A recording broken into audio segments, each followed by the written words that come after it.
First of all, I want to thank the Santa Cruz Museum of Natural History for providing this virtual opportunity to teach the public more about science illustration. My name is Andrea Dingeldein, and I'm a local science illustrator based in the Monterey Bay. I also teach for the Science Illustration graduate program at CSU Monterey Bay, and many, though not all, of the artists in the museum's current exhibit, The Art of Nature, are past graduates or current graduate students in the program. Today, I'd like to invite you to join me on a journey through the history of science illustration, examining how it has influenced scientific discoveries and the spread of information, and how this discipline has remained a relevant and valuable tool in the modern age. There are almost endless overlaps between the disciplines of science and art. Scientists and artists are creative thinkers. They experiment with materials in an effort to understand the world around them, and they're often radicals of their time, challenging accepted norms and pushing boundaries of thought. But more simply put, scientists and artists, like many of us, share a sense of wonder and curiosity for the world around them. This sense of wonder drives them to observe and record the natural world, like we see here in William D. Barry's Observations and Notes about Alaskan Wildlife. Wonder and curiosity also drives scientists and artists to ask questions about nature in a quest to understand it. For example, amongst Charles Darwin's notes is this crude drawing of a cladogram or a taxonomic tree that shows how animals have evolved over time. From this drawing in his notes and his thoughts was born the theory of evolution. And finally, this shared sense of wonder drives both scientists and artists to share their observations and findings with others. Because after all, it is in our human nature to want to share fascination, discovery, and knowledge with those around us. As we're about to see, art and science have been intertwined since the very early ages of human history. If we define science illustration as art that is created to communicate something about the natural world with others, then I would like to ask you to consider, what was the very first science illustration? I'll give you a hint. It's actually the very oldest figurative art ever discovered. I'd like to transport you to Chauvet Cave in southern France. Discovered in 1994, this cave had been sealed off by a rock slide for over 20,000 years. Radiocarbon dating estimates that these illustrations were made 37 to 33,000 years ago, making them the oldest figurative art ever created by humans. In the panel of horses seen here, we can identify a wide array of animals, including horses, aurochs or oxen, rhinoceroses, and deer. While most of the panel is composed of repeated images of each species displayed on the wall together, a few of the drawings also serve as a record of animal behavior. Below the horses in this panel are two male rhinoceroses engaged in a territorial dispute. Over 13 species of prehistoric animals are represented throughout the cave.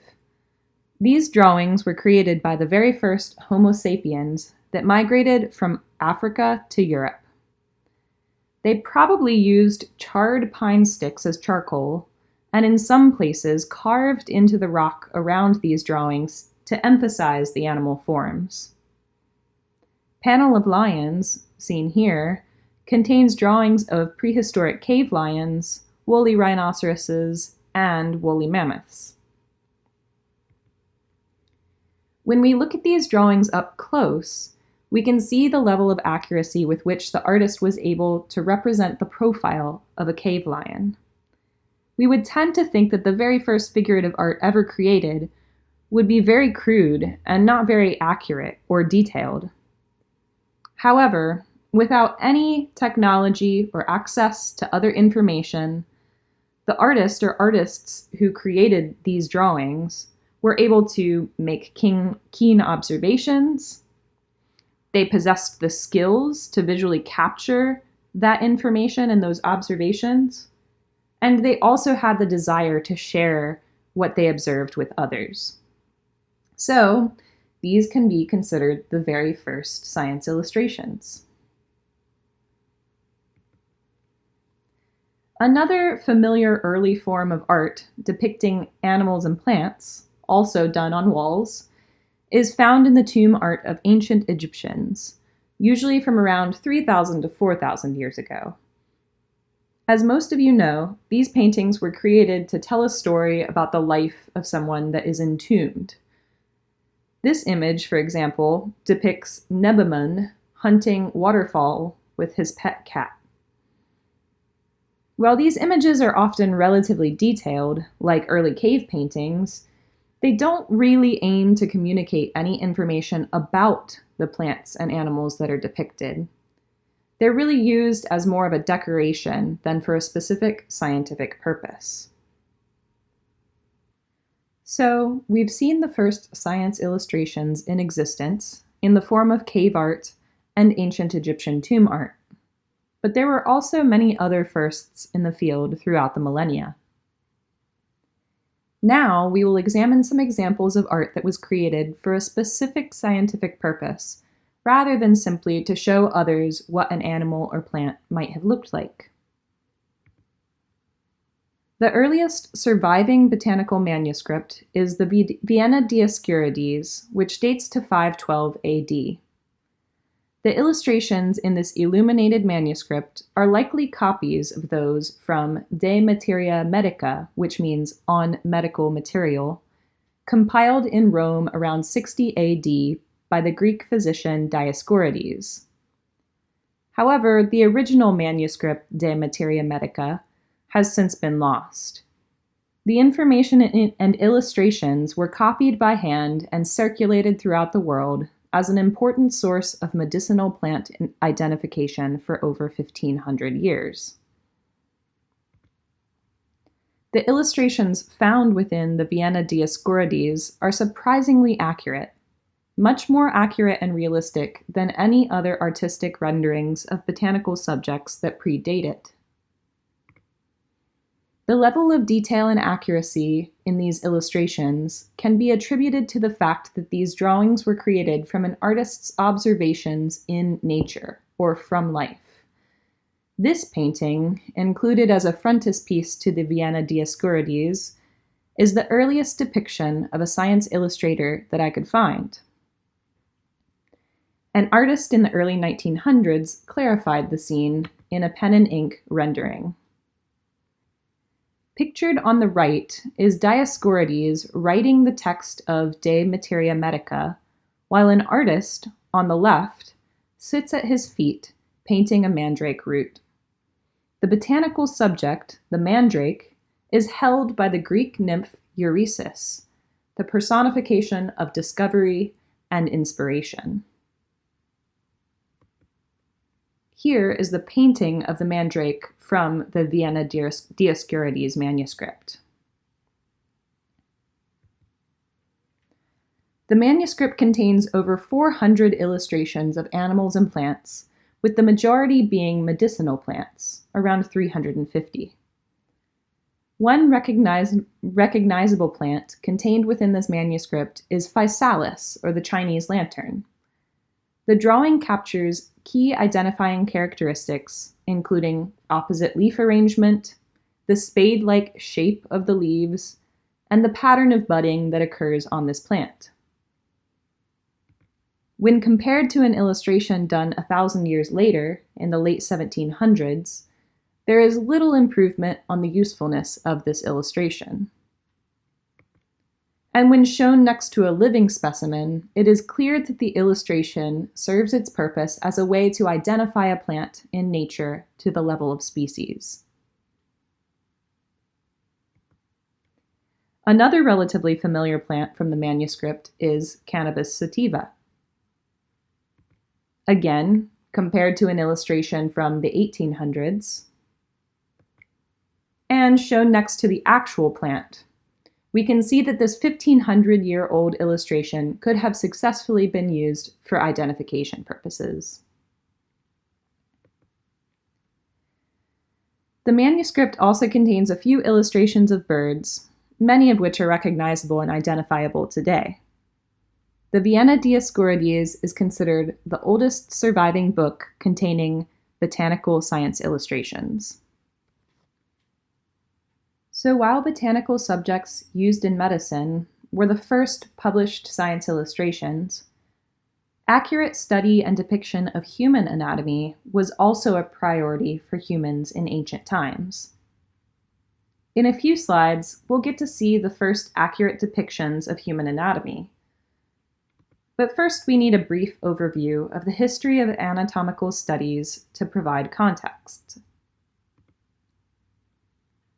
Little is known about the study of human anatomy in the ancient world, but we do know that human dissection was carried out around 300 BC by the Greeks in Alexandria, Egypt. A medical school flourished there for several centuries, founded by Herophilus and Erasistratus, pictured in this painting by Jacques-Louis David. Apparently, a great library was associated with the medical school. However, none of the original manuscripts produced there, which may have included anatomical drawings, survived. Around 150 AD, about 450 years after the Greeks were dissecting and studying the human body, the anatomical legacy was carried on by Galen, whose own writings were firmly grounded in the Alexandrine tradition. Galen, a Greek physician practicing in Italy, wrote several works on anatomy. Some consider him the father of anatomy. Galen's anatomical observations, however, were based on dissections performed on animals, usually pigs and apes, which were then applied to human anatomy. Thus, while Galen got a few things right, many mistakes were also made.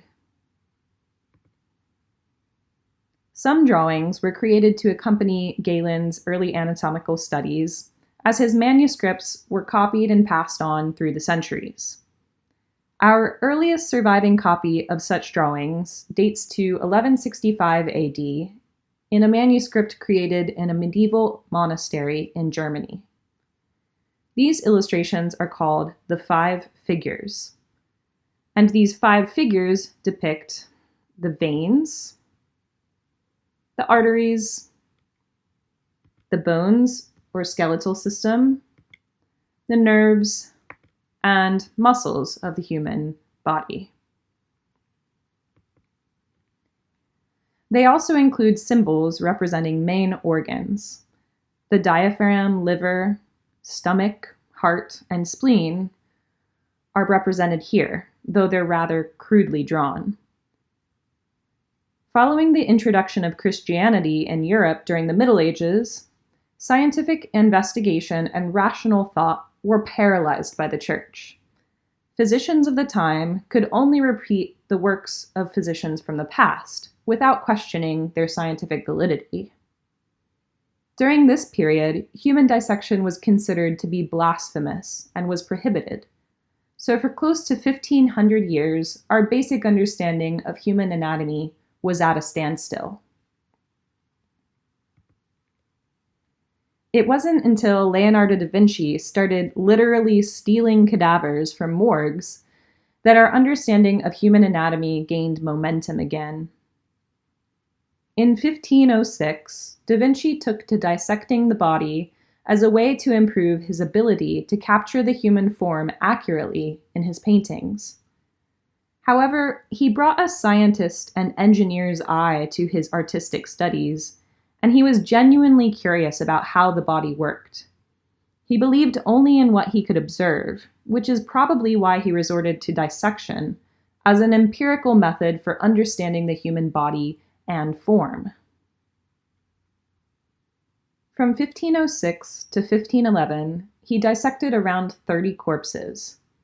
There was no way to preserve bodies at the time, so he resorted to long days of dissecting and drawing before the body began to decompose.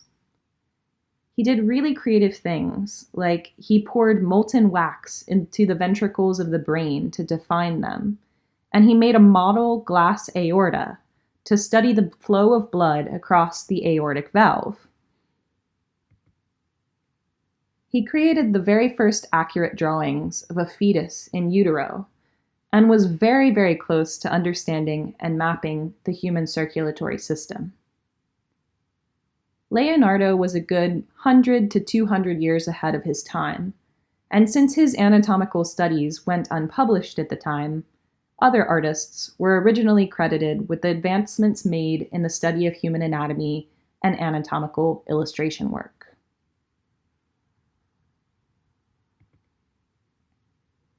So now, we're going to get to see the very first detailed illustrations of the moon. The Renaissance was a time of great momentum for advancements in our understanding of all types of science. Many new scientific instruments were invented to study the natural world, and art was heavily relied upon to communicate findings with the public. One of those new scientific instruments was the telescope, invented in 1608 by a Dutchman named Hans Lippershey. His early telescope could only magnify objects by 3 times, and was mostly purposed to view objects on the horizon that were far away. When Galileo Galilei, who was already interested in the study of science and astronomy, read about the telescope in 1609, he quickly manufactured his own instrument with several improvements. Galileo's telescope was capable of magnifying an object up to 20 times, and he presented his new and improved invention to the Venetian Senate in 1609. When Galileo turned his telescope towards the moon, he described what he saw. He said, "I have been led to the conclusion that the surface of the moon is not smooth, even, and perfectly spherical, as the great crowd of philosophers have believed about this and other heavenly bodies, but, on the contrary, to be uneven, rough, and crowded with depressions and bulges. And it is like the face of the earth itself, which is marked here and there with chains of mountains and depths of valleys." From his observations, he made the very first detailed drawings of the moon in watercolor in his notebooks. Now, honestly, I normally have a relatively vague interest in space, but every time I look at these watercolors, I am filled with emotion. This is just a testament to the power that science illustration has to inspire interest in natural subjects. Galileo took great care in recording the pocked and textured surface of the moon so that he could show others that it was indeed not smooth. Galileo passed his illustrations to an etcher, who prepared them for the publication Sidereus Nuncius, which contains more than 70 drawings and diagrams of the moon, constellations such as Orion, the Pleiades, and Taurus, and the stars of Jupiter. The text of Sidereus Nuncius also includes descriptions, explanations, and theories of his observations.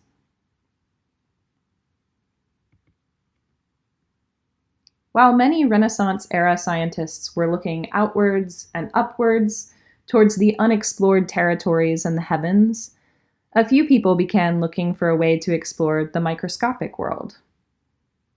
Following the invention of the microscope sometime between 1590 and 1610, and subsequent improvements on the instrument over the years, an Englishman named Robert Hooke built his own microscope based on previous models, and with his own improvements. Using this compound microscope, he began observing and recording common objects and animals found in nature under magnification. In 1665, the Royal Society published his book Micrographia. It contained Hooke's observations and drawings of things like fish scales, bryozoans, which are a marine microscopic creature, and even household mold. One of the most famous illustrations from this book is the flea, which Hooke described as adorned with a curiously polished suit of sable armor, neatly joined. Hooke is also credited with coining the biological term cell from his observation of cork cells under the microscope. To him, they looked like little houses or cells in monasteries. Micrographia was the first scientific book to be considered a bestseller and brought the tiny microscopic world to the forefront of the public's attention.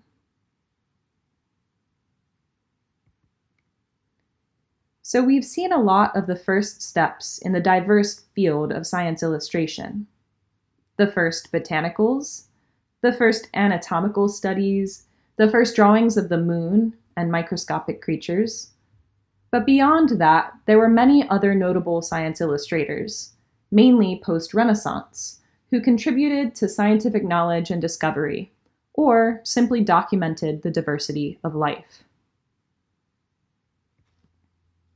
To begin with, I'd like to introduce you to the work of Maria Sibylla Merian, the first female artist I'll be highlighting in this talk.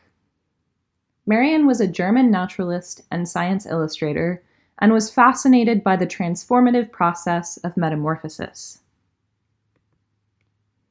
I can personally relate to her enthusiasm for insects because she raised silkworms as a child, just like I did.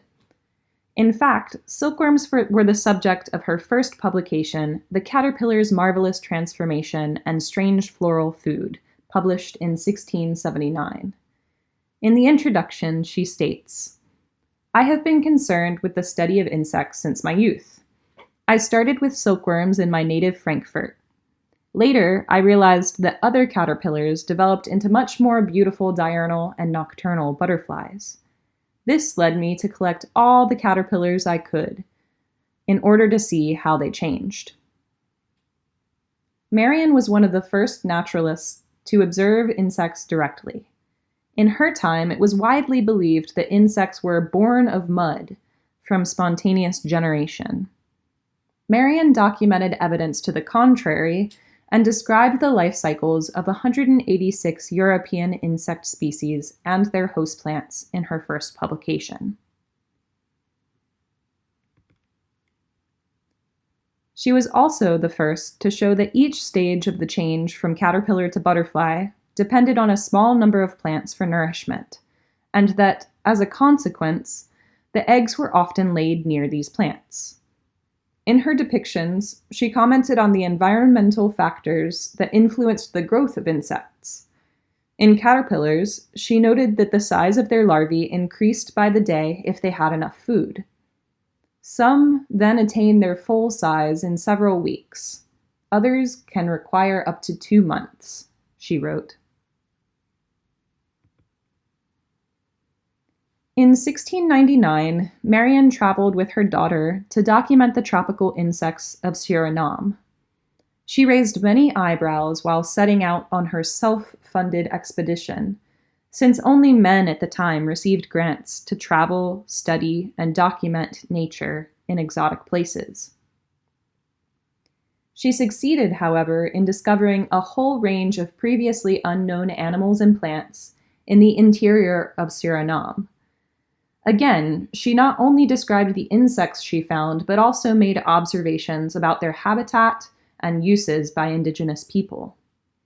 Upon her return, she published her findings in a book called Metamorphosis of the Insects of Suriname. Her work was studied by many naturalists after her death in 1717. Carolus Linnaeus used her work to classify over 100 species of insects, and David Attenborough considers her to be one of the most important contributors to the field of entomology and ecology.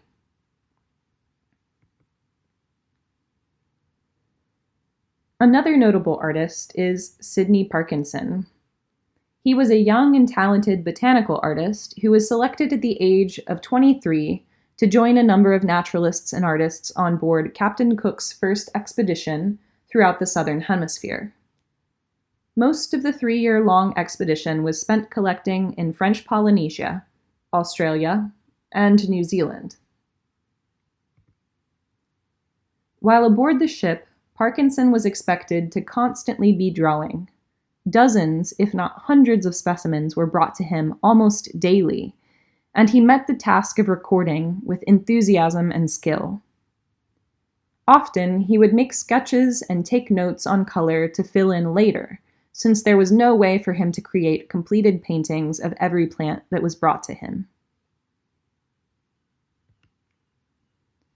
A diary entry from his overseer, Joseph Banks, indicates that Parkinson had completed 94 sketches in just 14 days. Here are 2 watercolor illustrations of Banksia species, completed from specimens collected in Australia. Sidney Parkinson also made many drawings and took notes about indigenous people that they encountered on their travels, like these images of the Maori from New Zealand. Sidney Parkinson produced over 280 completed watercolor illustrations and over 900 incomplete sketches during the expedition, which of course he planned on finishing when they returned to England. Unfortunately, however, he contracted dysentery on the journey home and died at sea at the age of 26. He was undoubtedly an incredibly talented artist and made great contributions to the field of botany through his documentation of natural history in Australia and New Zealand.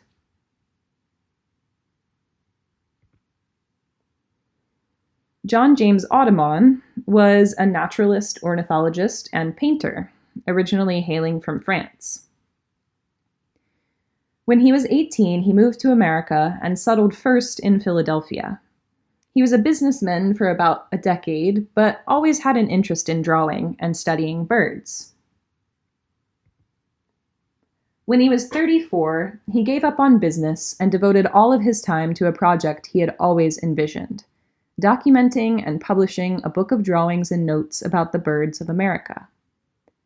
He had been building his skills as an artist all of his life, and for the next several years, he observed, collected, and painted over 300 birds. Audubon had a hard time finding a publisher in America, so at the age of 41, his wife helped fund a trip to Europe to show his work. To Audubon's great delight, the British could not get enough of his images of backwoods America and its natural attractions.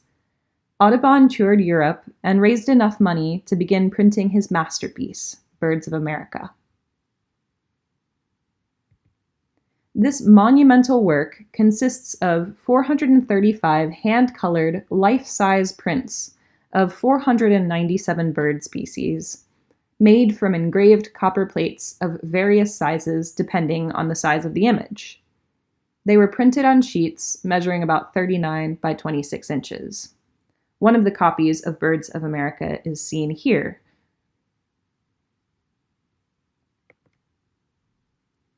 Audubon made a great impact on the world of ornithology through his work, bringing the natural beauty of America to people across the world.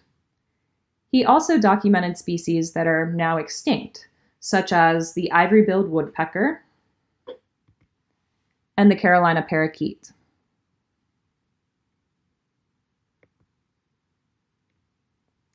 Another popular and well-known naturalist is Ernst Haeckel, a German zoologist, philosopher, physician, professor, marine biologist, and incredible artist who influenced many scientific fields. If you aren't familiar with his name, I'm certain you're familiar with his artwork, as it decorates book covers, mugs, pillows, and t-shirts that are plastered across the internet. In addition to his work as an artist, he discovered and described thousands of new species, mapped a genealogical tree relating all life forms, and coined many terms in biology, including ecology, phylum, phylogeny, and the kingdom Protista. Haeckel was obsessed with order and symmetry, evident in his scientific interests and reflected in his artwork. He was a big supporter of Charles Darwin's work on evolution, but realized that Origin of the Species was a difficult manuscript for the public to digest. He took, instead, to showing people how organisms were classified, producing a book called Art Forms in Nature that was filled with plates of organisms organized by phyla or some other taxonomic grouping. These images were arranged in ways that pleased the eye and were perhaps a bit exaggerated at times, but were, nonetheless, relatively accurate. Haeckel's work influenced many scientists, but also other artists. Two German glassblowers, Leopold and Rudolf Blaschke, often modeled their educational sculptures after Haeckel and other naturalists' work. Seen here on the left is Haeckel's illustration, and on the right is the Blaschke's glass model of that organism. Leopold and Rudolf Blaschke are certainly two artists that are worth noting.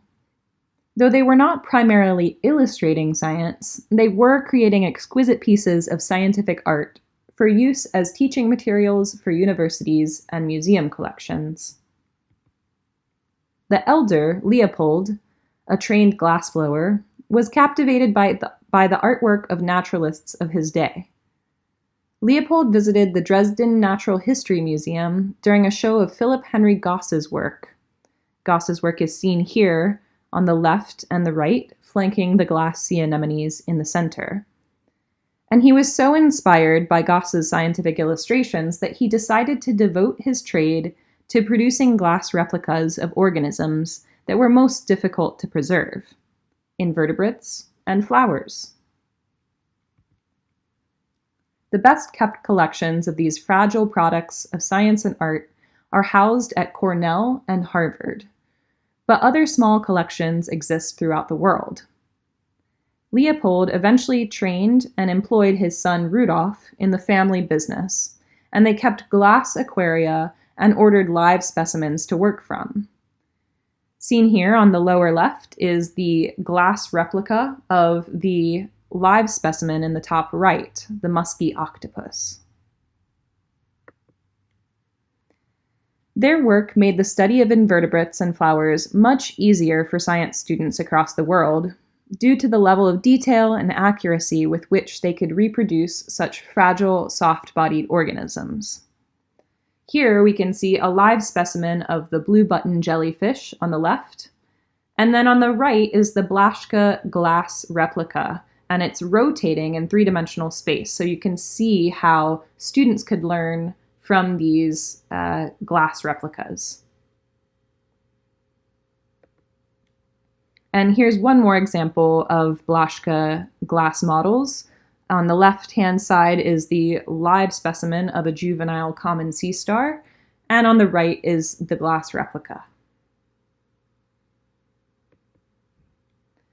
So while we've seen many examples of art from the past that was created in conjunction with scientific discoveries, or art that was created to make science and natural history more accessible to the public, I now want to show you some examples of how science illustration is used today. And the main questions are, is it still relevant? And what is its purpose? And how has that changed? Science illustration, as it has traditionally been used, is still relevant today.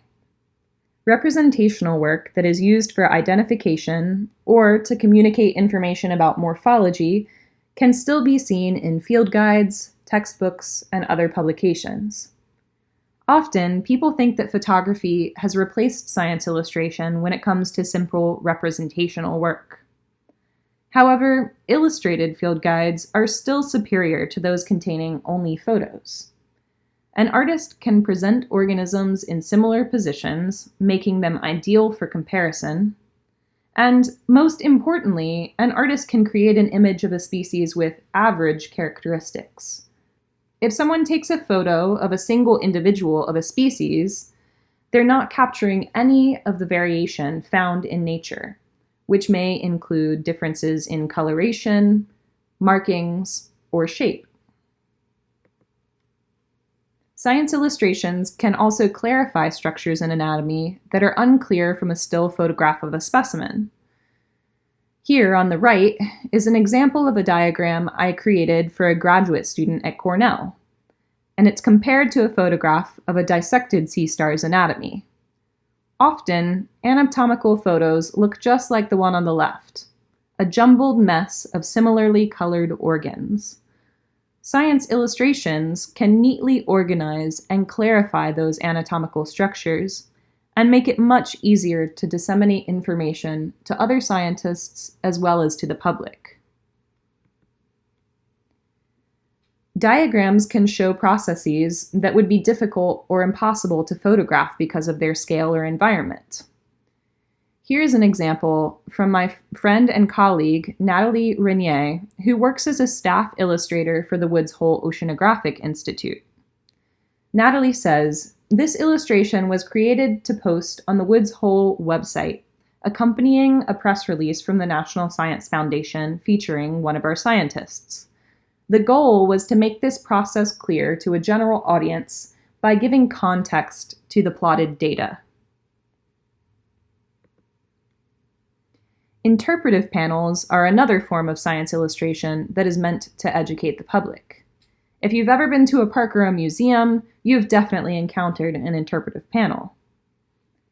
Here's an example of one from Arana Gulch, created by local Santa Cruz artist Amadeo Bachar. Interpretive panels give the viewer an opportunity to stand in front of an environment, whether natural or replicated in a museum, and learn a bit more about the ecology, geology, history, or function of an ecosystem. But science illustration isn't all just diagrams, field guides, and panels either. In the past, a connection to nature inspired the creation of scientific art. It was a way of observing, recording, discovering, and spreading information about the natural world. Nowadays, the creation of scientific art is re-inspiring a connection to nature. It's so easy to be focused on our phones, the news, and other distractions that many people are oblivious to the natural world. It has become the job of a science illustrator to catch the public's eye, to show them something in an innovative way, and to get them to pay attention and care about nature. Science illustrators have the power to create an emotional connection between the public and nature, sometimes using humor, interactivity, or storytelling. Modern science illustrators are also using a wide variety of new media and ideas to engage the public. This piece, by Rebecca Jabs, combines elements of science to tell a story in one image. Becca says, "This watercolor illustrates the migration of songbirds by night." A 1967 study by Stephen Emlin documented indigo buntings using stars as a navigational tool. As we learn even more about bird migration, we also learn more about how human activity can unintentionally disrupt natural processes.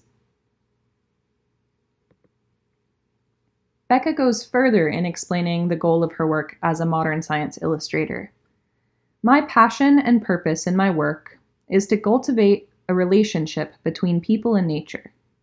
We must make the natural world relevant and accessible to the general public if we want conservation to be a priority. Through engaging interpretive artwork, people learn what stuff is, how it works, and why it's important.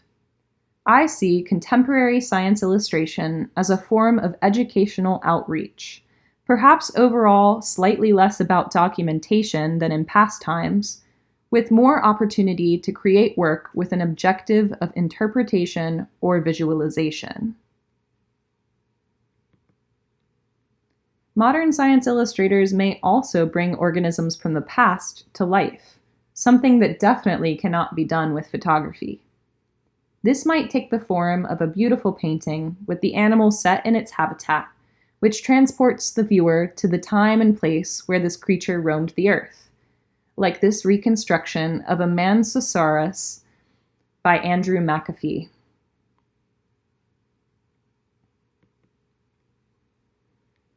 Art can also bring a prehistoric animal to life in the room with us, which is what Reed Saltis aims to do with models that he creates for displays at museums like the American Museum of Natural History in New York City. Reed says, "I make work that is intended to be seen in person in a physical space.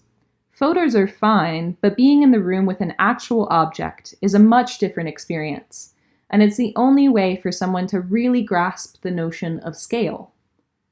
Both of these pieces are of prehistoric animals that are much smaller than their modern descendants, and demonstrating that by building them at life size is much more impactful than telling someone. The same idea works, possibly better, for really large animals as well. Think about the first time you walked into a museum with giant dinosaur bones." These two pieces aim to show people something from the past as best we can imagine it. The dog was specifically designed as a tactile sculpture to make this kind of work accessible for people with visual disabilities. So, art that is created to communicate science can connect people to nature in a non-visual way as well, spanning across physical boundaries that may limit an individual's ability to experience visual information. Another artist that works in 3 dimensions is Adrienne Segal. She uses wood, metal, glass, and other materials to present data to the public in an innovative way. This example of her work, titled Tidal Datum, displays 29 days of tide charts from the San Francisco Bay in a long coffee table-style sculpture. Her work sets out to capture patterns from nature and transform them into art. In this video, Adrienne speaks about her work.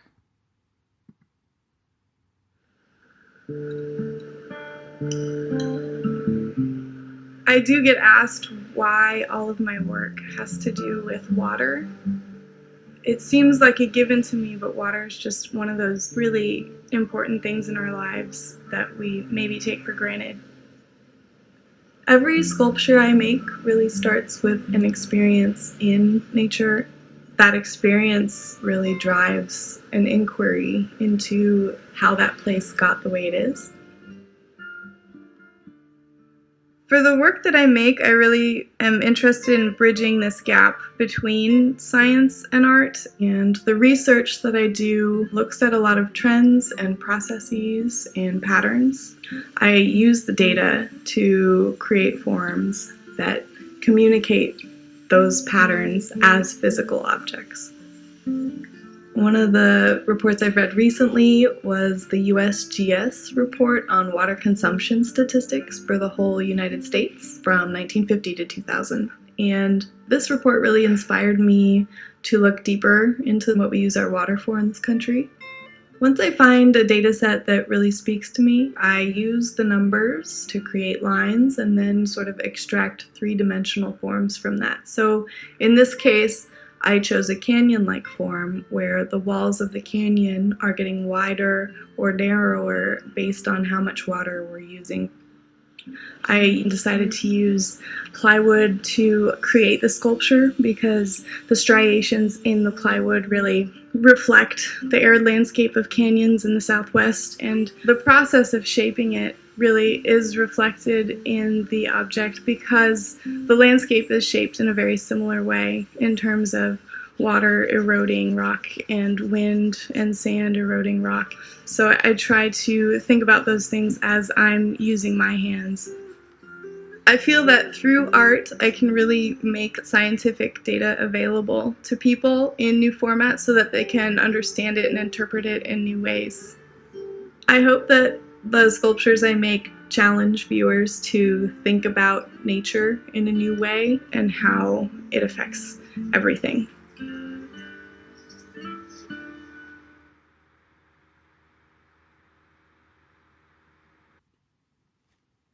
Murals in public spaces can also make a huge impact on the viewer, connecting people to nature in an urban setting.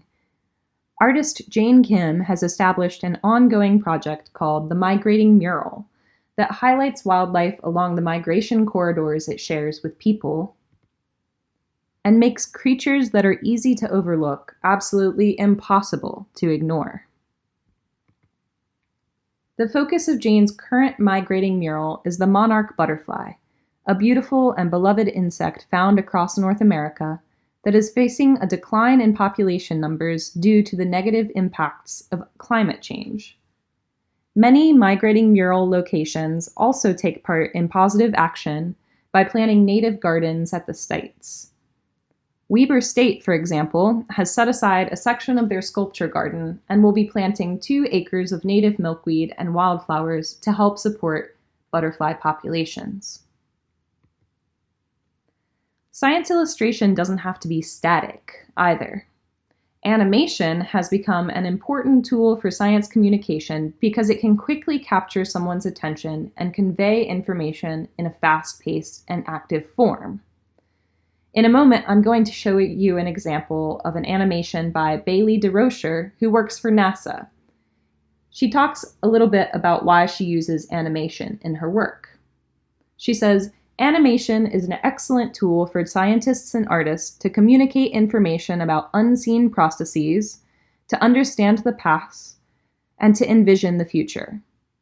Deep time, extinct species, particle physics, microbial ecology, and geology are just a handful of subjects that benefit from explanation through animated content." The OSIRIS-REx spacecraft was launched with a clear mission: collect a sample from an asteroid called Bennu and send it back to Earth. But with the number of known asteroids in our solar system reaching into the hundreds of thousands, why was Bennu chosen? What made it the best target? The first set of selection criteria was proximity to Earth. The most accessible asteroids are located around 74 to 153 million miles away. And in that group, the most ideal targets are ones with an Earth-like circular orbit and a low degree of tilt, due to spacecraft maneuverability. At the time of selection in 2008, that brought the number of known near-Earth objects down from 7,000 to 192. From there, the size of the asteroid became a factor. Bigger meant better in this case, because asteroids with smaller diameters rotate faster, and material on their surface are more easily ejected. Not ideal conditions for safely grabbing a sample. So, mission scientists wanted the target to have a diameter larger than 200 meters. That brought the candidates down from 192 to 26. The chemical composition of the asteroid was the next factor, because we want our return sample to help us learn more about the history of our solar system and life on Earth. That dropped our target list to 12 asteroids with a known composition. And from there, only 5 of those were ideal for sampling because they are known from Earth observations to be carbon-rich. This matters because a carbon-rich asteroid may contain organic molecules, volatiles, and amino acids that may have been the precursors to life on Earth. So, now it's decision time. Of these 5 contenders, why Bennu? Quite simply, it's because there was more information about it available to scientists. It was the only object of the 5 that had been observed with radar. This provided not just an accurate measurement of its size, dimensions, and shape, but also suggested it has a smooth surface with an ample amount of material to sample, and few large boulders to get in the way. We didn't have this level of detail with the others, which put the ability to safely get a surface sample in doubt. Sorry, fellas. The material we gather from asteroid Bennu will help generations of scientists better understand how the planet's formed and the source of the organic materials and water that help spawn life on Earth. And beyond learning about the past, studying Bennu can help us plan for the future. Everything from space travel to utilizing natural resources and better understanding the risks of asteroids. And this is why we chose Bennu.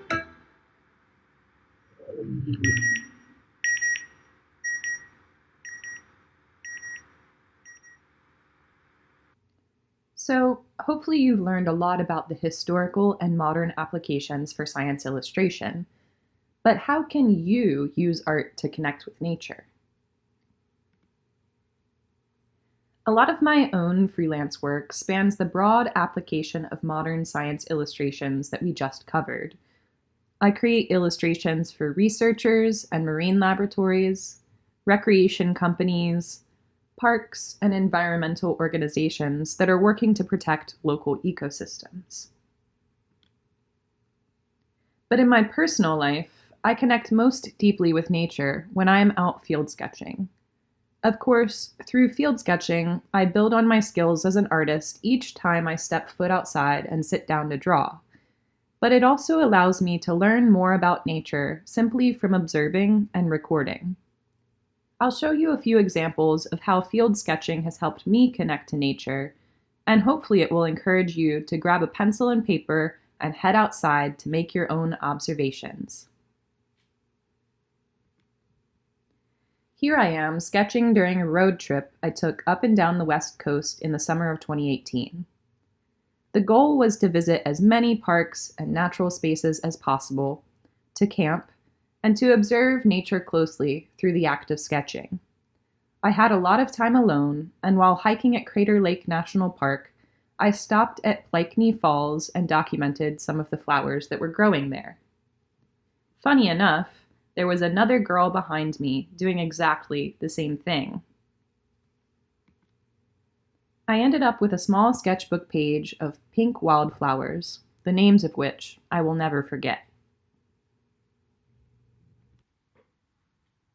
When approaching a new location, I like to capture both the expansive landscape of a place as well as the tiny world at my feet, like when I joined an invertebrate zoology class on a worm collecting expedition in the San Juan Islands. The landscape above captures the exposed mudflat environment of False Bay at low tide. Beneath the mud, there are worms, ghost shrimp, clams, and other invertebrates. The students used shovels, buckets, and glass jars to collect and sort the invertebrates found in this habitat. And when we got back to the lab, I chose one of the polychaete worms to draw, using a microscope to observe the bristly parapodia that it uses for locomotion and defense. Above is simply a record of a few creatures I saw while tide pooling in my neighborhood in Pacific Grove. I made note of the low tide, the weather, and the behavior of the animals I was observing. I had never seen a green tide pool sculpin before, but now I know that they can change color depending on the environment that they're found in. This one was found near some bright green surf grass. Below is a sketch I made of a common wildflower, the sticky monkey flower. While dissecting it with my friend, we both discovered something new about its structure. This species has didynamous stamens with anther fusion in pairs, which just means it has 4 stamens coupled into pairs of different lengths. I would never have noticed this had I not stopped to have an intimate moment with my sketchbook and this flower. One winter, I used field sketching to delve into the curious world of mushrooms. In fact, it was my students that encouraged me to do so, as they were coming to me with questions about mushrooms that they'd sketched, and I realized it was a field of natural history that I knew almost nothing about. I wanted to learn more through direct observation, so I'd set off on my bicycle around town, hunting for mushrooms along the roadsides or in forests. While the watercolor studies alone can inform the viewer about the shape, color, and texture of different species, the notes that are jotted down in the margins offer a deeper layer of scientific information to explore. I like to include notes on taste, as long as I know it's safe, identifying structures, location, and habitat to gain a bigger picture of the ecology of the organisms I'm learning about. So, whether you're a science educator, a parent, or simply have a passion for the outdoors and want to learn more about it, you can bring a field sketching kit along with you everywhere and begin the practice of sitting down and recording nature through art. If you haven't already checked it out, head over to the Santa Cruz Museum of Natural History's website and look at the online exhibit Art of Nature to see a wide range of beautiful science illustrations. And if you're craving even more science artwork, the annual exhibit Illustrating Nature is opening on June 5th. This exhibit, which will also be online, showcases the work of graduate students in the Science Illustration program at CSU Monterey Bay. You can find more information on CSUMB's Science Illustration website as the opening date approaches.